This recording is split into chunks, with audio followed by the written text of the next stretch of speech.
Welcome to Concordia Summit. I'm with Cindy McCain. It's an honor. Thank you. She is with McCain Institute of International Leadership.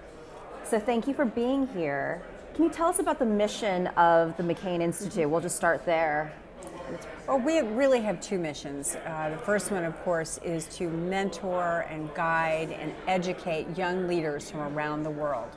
My husband and I, of course, believe strongly in democracy and freedom, and the only way we're going to give the opportunity for people who have not had the choice in democracy is to help educate them, expose them to, and let them hear from leaders around the United States, work in their field around the country. So it's a great opportunity, and then the humanitarian side is mine. It's amazing. Yes, and speaking of the humanitarian side, you have passion for Africa and a lot of the, especially Congo. And earlier you spoke on that era. Can you tell us about when did that passion start? You know, like everything, it starts with an experience, and mine is no different. I had an experience a long time ago that guided me in this direction, and through the Institute I have the opportunity to work in DRC, which is extraordinarily important, and work on the human trafficking aspect of not only Africa but domestically. Yes. And so we're working very hard in that arena. Yeah. And is it, I hear so much about, obviously girls, violence against women in that area. So the human trafficking, you're seeing that with everyone. Yeah, everywhere. Human trafficking is not just foreign, it's, as you know, it's very domestic too. The Eastern Congo Initiative, can you tell us about that? Yeah. Eastern Congo Initiative was founded by my friend Ben Affleck, and we do work primarily in the east of Congo, which for the reasons that are stated, the rape is high, the war is prevalent. It's a very, very difficult part of the world. And they're in the need of a great deal of help. So he chose that region. I had worked there, which is why he asked me to join the board. And so that's great. Yeah. And so, at Concordia Summit, we're talking a lot about, of course, investing in youth. And in terms of youth in that region, what obviously they're facing so many challenges, but what do you think is requisite in improving the environment? I mean, where do we start? Well, yeah, I mean, idle hands make for, difficulties. And so we start with the youth in that part of the world, with education, healthcare, guidance, and all the things that it takes. Give them the opportunity to understand that there is a prospect for them. They can have a job, support their families, all the things that we take for granted. Then mischief doesn't happen so quickly, and there's a lot of mischief in that area. It's almost psychological and cultural beliefs, and like starting there first and giving them the confidence that things are possible. Well, we're not, Al-Qaeda is big there, and people don't think that Al-Qaeda would be big in that part of the world. I mean, they're preying on these young kids that don't have a future. Well, definitely. And then in terms of public-private partnerships, the theme here at Concordia, have you, whether through your personal work in Africa or with the McCain Institute, just your thoughts on why P3s are so important today, and really the trisector of Well, quite simply, governments can't do it all. I mean, and private partnership is so much better at it than we are. I mean, we can go in on the ground when it's hot and heavy and when things are in a disaster realm and all that kind of stuff. But the private partnership is really what makes this work. And so that's why it's so important to blend together, work together, and then hopefully, I believe, pulling the public sector out of it and leaving it to the private sector.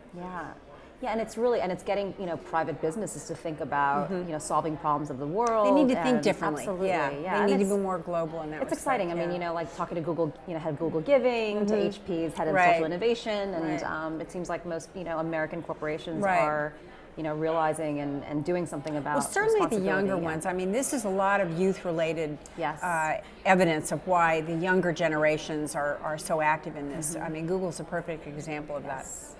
Yeah, I mean, it's so exciting to see, like high school. I do a lot of stuff with the UN Foundation and Girl Up, even. Good for you. Yeah, it's Girl Up's great. It's great, and it's high school girls, realizing at that age how fortunate they are, and then ingraining in the value to give back and take care of the world that we all share. It's incredible.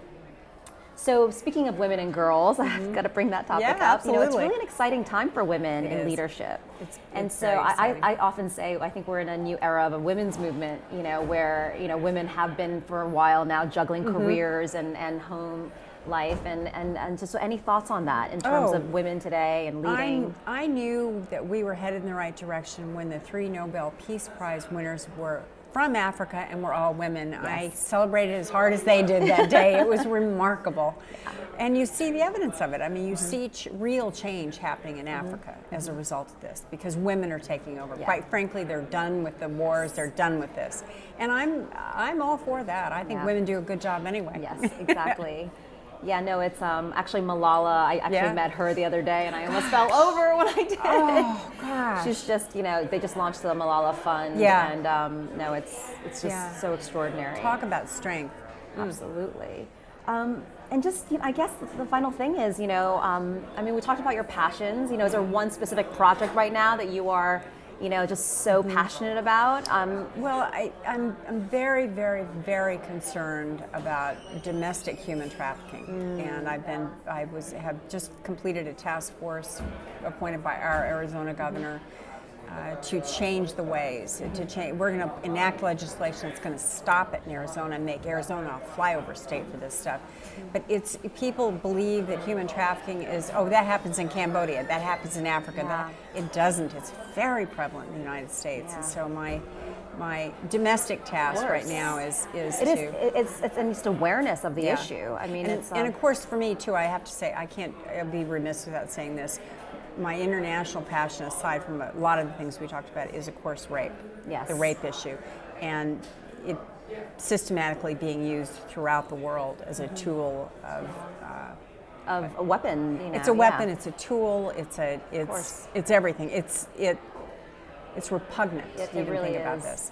Yeah, and and that's why I so much of just raising consciousness, I think, amongst women and men in the developed world to think about, getting them to think about and realize this is what's happening next door. But getting them to hear you too. Men don't want to talk about it, and I'm not criticizing men. Yeah. I mean, it is a very difficult subject to talk about, but we've got to make them listen. We cannot, as women, allow this to happen anymore around the world. Yeah.